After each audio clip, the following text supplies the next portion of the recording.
Assalamualaikum warahmatullahi wabarakatuh. Cuman mau ngomong aja nih, gitu ya. Tapi sebenarnya mau males ngomonginnya teh gitu. Cuman opener yang harus diomongin ini teh nanti ada korelasinya sama yang bakalan diomongin di pertengahan gitu, sama di akhir. Nah, jadi intinya begini. Beberapa minggu belakangan ini teh media sosial teh dipenuhin sama berita-berita tentang yang pertama teh Vicky Dayana kayak gitu. Entah Facebook, Twitter, Instagram, YouTube. Nah, saya teh jujur bingung gitu, siapa sebenarnya si Vicky teh, siapa sih si Dayana teh, apakah mereka teh orang yang sama atau beda gitu, gimana. Akhirnya mah ada hayangnya hotel kepo gitu ya. Jadi carilah siapa itu si Vicky, siapa itu si Dayana. Nah, kenapa mereka bisa begitu viral, dicari A B C D dan sebagainya. Oh, oke lah, udah cukup tahu bahwa mereka tuh ini dan apa yang membuat mereka itu viral. Oke, tutup di situ. Nah, yang kedua, hampir seminggu 2 minggu belakangan terakhir juga si media sosial sekarang Indonesia tuh, baik yang saya sebutkan tadi ya, Twitter, Facebook, Instagram, YouTube, bahkan TV gitu ya. TV mah komo gitu ya. Komo itu apa ya, apalagi TV gitu, dipenuhin sama berita tentang isu perselingkuhan dari Nisa Sabian sama si Gayus atau Ayus ya, antara itulah. Saya nggak terlalu hafal dan tidak mengikutin gitu. Cuman berita nanti muncul di mana-mana gitu, entah di muka Instagram muncul, buka Twitter muncul, buka Facebook muncul, nonton YouTube muncul. TV mah nggak pernah nonton ya, jarang gitu, cuman buat ngedengerin adzan maghrib doang kalau bulan puasa gitu. Nah, balik lagi ke yang tadi, ke isu perselingkuhan si siapa, Nisa Sabian sama Mas Ayus. Duh, neng Nisa lebar gitu ya, Ayo tahu selerena gitu mah saya dulu maju tuh ke nggak ketang bercanda. Nah, uh, ini ngomongin yang isu perselingkuhannya itu, si Nisa Sabian ini kan vokalis sama personil bandnya tuh Ayus gitu satu kan. Ini kan mereka tuh bertiga gitu ya, si Nisa, si Ayus, sama satu lagi tuh siapa ya namanya ya, si kita panggil aja si Asep atau si Dadang gitu.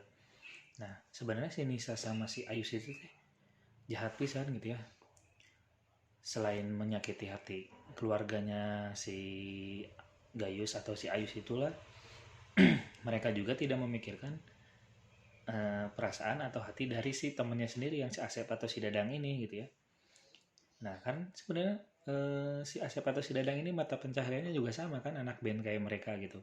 Dengan ada kasusnya ini, otomatis si mata pencaharian si Asep atau si Dadang ini juga bakalan terganggu gitu. Nggak sama corona gitu nya, hese manggung kan, kayak musisi mah hese manggung gitu, jualan naon gitu ya, musik lewat online juga susah kan, udah manggung susah, sekarang bandnya kayak gini gitu kan. Otomatis kalau udah bandnya kayak gini mah masa depannya kan belum tentu lama itu bandnya, kecuali misalkan ganti personil dan sebagainya. Tapi dengan gantinya personil juga tidak menjamin bakal kesuksesan seperti sebelumnya gitu. Jadi mereka tuh tidak berpikir bahwa orang melakukan ini nanti si ini masa depannya kayak gimana gitu ya, menurut saya mah. Nah, hubungannya teh sama yang bakalan saya omongin sekarang ini gitu. Nah, dari dua berita tadi teh, dua-duanya itu menarik perhatian dari warga negara kita gitu ya, warga negara Republik Indonesia. Itu teh kalau saya perhatikan, kalau saya lihat dari kolom-kolom komentar entah di Twitter, Facebook, Instagram, YouTube, itu teh suka terjadi gimana ya, suka terjadi perdebatan antar netizen gitu.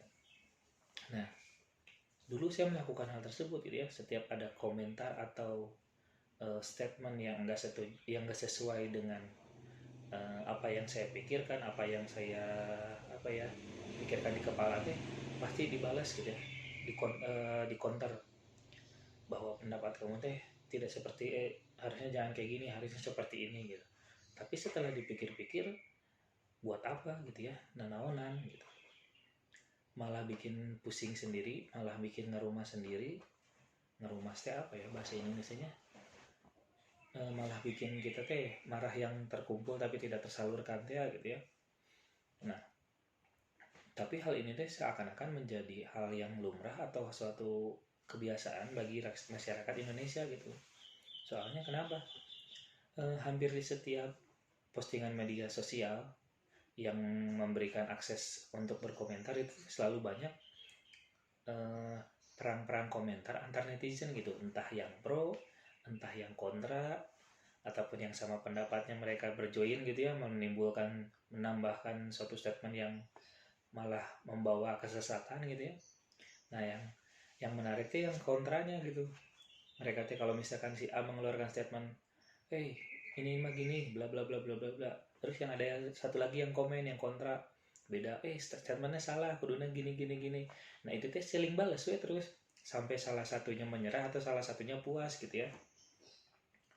Itu teh faedahnya apa gitu. Saya dulu mengalami hal tersebut, melakukan hal tersebut, cuman outputnya itu teh nggak ada gitu, hasilnya nggak ada, benefitnya nggak ada buat saya. Dia udahlah memutuskan ngapain sih kayak gini, sekarang mah lebih baik cari konten-konten yang positif, konten-konten yang ibaratnya ada manfaatnya buat saya sendiri. Tapi entah kenapa ya gitu ya, dan namanya juga gorengan gitu ya, media-media teh malah resep ataupun senang menggoreng hal tersebut yang menurut mereka teh wah kayaknya bakalan menghasilkan gitu, menghasilkan dalam bentuk insight ataupun exposure bagi mereka gitu ya, bagi media sosial mereka. Karena dengan adanya orang yang berkomentar banyak di situ, orang yang berperan di kolom komentar mereka teh menaikkan traffic mereka gitu ya, entah traffic Instagram, traffic YouTube ya, dan sejenisnya media sosial lain deh. Nah di sini saya tuh pengennya mengajaknya ya udahlah ke teman-teman yang netizen, nanaonan gitu, buat apa kita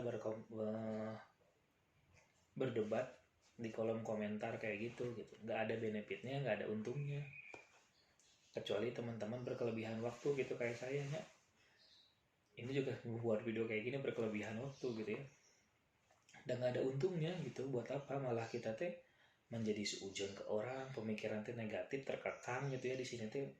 Jadi lihat komentar yang nggak sesuai dengan apa yang kita pikirkan teh, salah weh semuanya teh, pokoknya teh salah, tek salah bla bla bla salah gitu. Nah teman-teman mungkin tahu ada suatu metode pemikiran ya, metode rapat yang namanya brainstorming gitu. Nah di situ teh, di dalam brainstorming itu teh sebenarnya nggak ada yang salah, nggak ada yang benar, semua pendapat boleh dikemukakan. Nah kenapa dalam kehidupan sehari-hari kita tidak melakukan hal tersebut, tidak mengimplementasikan hal tersebut gitu. Oke lah, kita berbeda pendapat dengan orang tersebut, kita berbeda pendapat dengan komunitas tersebut, dengan circle tersebut, ya udah anggap aja suatu hal yang lumrah, karena perbedaan itu kan indah sebenarnya mah gitu. Jangan sampai kita memaksakan kehendak kita, pendapat kita kepada orang lain, sehingga orang lain tuh harus menuruti apa yang ingin kita sampaikan. Balik lagi ke dulu zaman pilpres kayak gitu 2000 berapa sih, apalagi 2009 gitu, 2009 atau 2014. Nah itu teh dulu sama kayak gitu kan, dipikir wah ini Prabowo Jokowi, saya bela Prabowo, saya bela Jokowi. Anjir ujung-ujungnya mah ada sarua sakapal gitu ya, berkoalisi mereka teh. Apa yang saya lakukan dulu teh sia-sia sebenarnya. Nah ini mah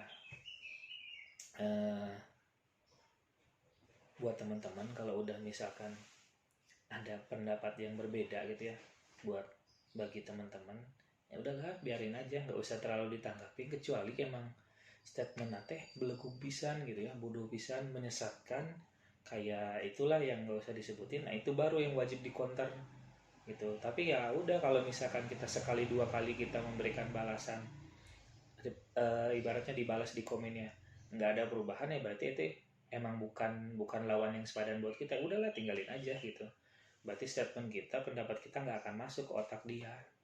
Udah gitu aja sih, cuma mau ngomong gitu aja. Nuhun ya.